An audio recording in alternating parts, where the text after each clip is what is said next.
Now let's hear from UKIP's candidate for Sutton and Croydon, Peter Staveley.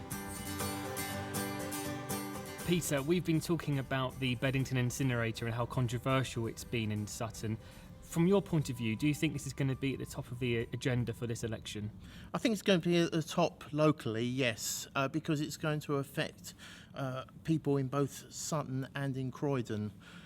I think as more information comes around into the public domain about the nature of how it was agreed to and how the heat scheme that's associated with it is going to fail and cost lots of money, I think it will become really important, yes. Another item at the top of your agenda presumably is going to be getting the UK out of the EU. Why do you think we should leave? We should leave because we want to get our country back. We want to be in control of our own destiny. The EU costs a lot of money, and because we're a member of the EU, we have no control of our borders, which puts pressure on our local services such as schools, housing and the NHS. Now, Peter, UKIP has finished fourth in the last three elections. How confident are you that you're going to overtake the Lib Dems, or actually do you think you can win it?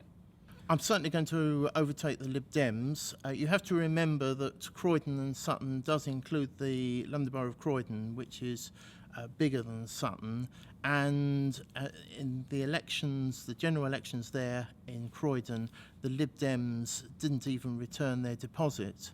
So, whereas of course UKIP candidates all return their deposits. So I certainly think we're going to overdo the Lib Dems. I'm confident that I will do very well. Bear in mind the resources that the Conservatives and Labour are able to throw at this election. And Peter, finally, do you think people living in Sutton should be excited about what the future has in store for them, or do you think they should be worried? It really depends whether they want to allow the continued failed policies to carry on.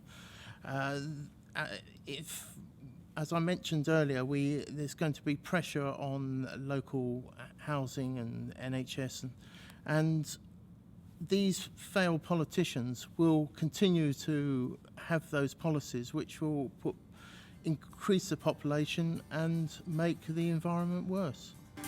A huge thank you to everyone I've spoken to. Good luck to you all, and that's the end of our special SVTV show. I hope you enjoyed it. Make sure you keep up to date with all the latest news, opinions and events from around this wonderful borough of Sutton at suttonvoice.co.uk.